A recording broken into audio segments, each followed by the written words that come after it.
अस्सलाम वालेकुम। आज जो रेसिपी मैं आपके लिए लेके आई हूँ इसका नाम है देगी आलू गोश्त। अगर आपको मेरी रेसिपी अच्छी लगे तो प्लीज़ मेरी वीडियो को लाइक करें और मेरे चैनल को सब्सक्राइब करें और बेल आइकन का बटन दबाने से आपको मेरी तमाम वीडियो बआसानी मिल जाएंगी। चलें अब आलू गोश्त बनाना शुरू करते हैं। आलू गोश्त बनाने के लिए जिन चीज़ों की ज़रूरत है वो आप नोट कर लें और याद रखें कि इसकी डिटेल, इस रेसिपी की तमाम डिटेल मैंने डिस्क्रिप्शन में दे दी है। यहाँ पर मैंने जो है वो मैंने बीफ का गोश्त लिया है और ये मैंने तकरीबन आधा किलो गोश्त लिया है और इसमें जो है तेल का इस्तेमाल जो है वो मैंने आधा कप किया है और आप कम ज़्यादा जैसे अपनी मर्ज़ी कर सकते हैं। 3 मीडियम साइज़ के आलू लिए हैं, 2 मीडियम साइज़ का मैंने यहाँ पे प्याज लिया है और ये पापरिका मिर्च है, इसका सेम सब्ज़ मिर्च की तरह टेस्ट है। और यहाँ पे 1 टेबलस्पून मैंने अदरक लहसुन का पेस्ट और 1 कप जो है ये मैंने दही यहाँ पे ली है। इसमें टमाटर का इस्तेमाल नहीं होगा। पिसे मसालों में सौंफ का पाउडर है 1 टीस्पून और ये पापरिका मिर्च है, ये भी 1 टेबलस्पून है और ये सुरख मिर्च का पाउडर है, ये भी 1 टेबलस्पून है। ये है सूखा धनिया, ये भी 1 टेबलस्पून है और ये जो है हल्दी है, ये 1 टीस्पून है और 2 टेबलस्पून जो है ये मैंने कसूरी मेथी जो है वो ली है। इसमें साबुत मसालों में 1 टीस्पून जो है वो ज़ीरा है, सफ़ेद ज़ीरा, ये हाफ़ टीस्पून के लगभग काली मिर्च है और ये 3 लौंग हैं। ये बादियान का फूल एक लिया है, ये तेज़ पत्ते और ये 1 स्टिक जो है वो दालचीनी की है और एक ये मोटी इलायची है।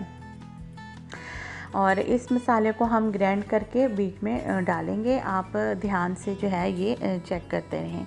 इसके बाद मैंने पैन में जो है वो मैंने तेल लेके और इसमें मैंने प्याज डालकर इसको अच्छे से फ्राई कर लिया है। याद रखना है कि ये हमने प्याज जो है ये फ्राई करके हमने इनको निकाल लेना है। हमने ये बीच में ही इसके गोश्त नहीं डालना है।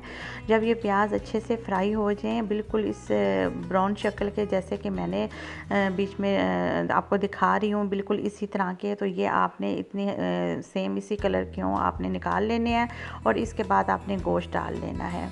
और ये गोश्त जो है आपने तकरीबन 5 मिनट तक आपने फ्राई करना है। इसके बाद आप अदरक लहसुन का पेस्ट डाल दें, ये भी आप 2-3 मिनट तक इसको फ्राई करें। और इसके बाद जो है आपने मसाले डालने हैं तमाम, ये डाल के आपने गोश्त को तकरीबन 5 मिनट तक जो है वो आपने इसको भून लेना है।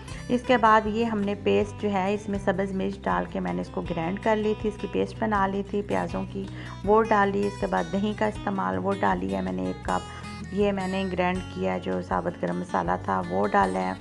अब यहाँ पे आपने जो है ना तकरीबन 4-5 मिनट तक आपने इसको हिलाते रहना है। दही जो है इसमें फट ना जाए, इस चीज़ का आपने ख्याल रखना है। और इसके बाद आपने जो है इसमें पानी शामिल कर देना है और यहाँ पे हम गोश्त को जो है गलाएंगे, क्योंकि बीफ का गोश्त सख्त होता है, थोड़ा टाइम लेता है, इसलिए हमने यहाँ पे तकरीबन 1 कप के लगभग पानी डाला है। ये डालकर हम प्रेशर कुकर पे हम इसको रख देंगे और इतना टाइम रखेंगे कि गोश्त जो है वो बिल्कुल अच्छे से गल जाए। इतना नहीं कि बहुत ज़्यादा नरम हो जाए या सख्त रहे, नॉर्मल जैसे मैं आपको दिखाऊंगी, और मसाला रहे बीच में। ये देखें बिल्कुल गोश्त जो है ये गल गया है ना, तो बिल्कुल ये नरम हुआ है कि टूट रही है, बहुत ऐसे रेशे बन रहे हैं। इस पोजीशन में गोश्त की जो है पोजीशन इस तरह होनी चाहिए। इसमें हमने अब जो है वो आलू जो है वो ऐड कर दिए हैं। यहाँ पे तकरीबन हम गोश्त जो है वो 10 मिनट तक भूनेंगे और इसके बाद फिर हम पानी डालेंगे इसका जो है वो शोरा बनाने के लिए। तो इस चीज़ का जो है आपने ख़्याल रखना है। और पानी जो है ये आप अपनी मर्ज़ी से कम और ज़्यादा जो है वो आप कर सकते हैं। मैंने यहाँ पे 2.5 कप जो है वो पानी डाला है ताकि यहाँ पे जो है वो आलू भी गल जाएं और अच्छा सा शोरा जो है वो तैयार हो जाए। तो इसको मैंने फिर दोबारा प्रेशर कुकर में ही डाल दिया, इससे जो है वो आलू भी गल गए और उसके बाद फिर जो है वो शोरा जो है वो जितना मुझे चाहिए था उतना वो रेडी हो गया। तो अब मैं आपको दिखाती हूँ कि किस शक्ल का होना चाहिए। साथ में मैंने यहाँ पे सब्ज़ धनिया भी ऐड कर दिया है, थोड़ा सा वो भी बीच में डाल दिया, इसका फ्लेवर बहुत अच्छा आता है बीच में।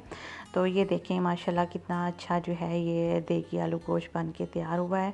ये देखें बिल्कुल यानी इस सेम बिल्कुल इसी शक्ल की ऐसी ग्रेवी होनी चाहिए। तो ये जो है बिल्कुल परफेक्ट है। अब हम इसको डिश आउट कर लेंगे। आप रोटी के साथ, नान के साथ खाएं जैसे आपको अच्छा लगे और फ़ीडबैक मुझे ज़रूर दीजिएगा। अपनी दुआओं में मुझे याद रखना।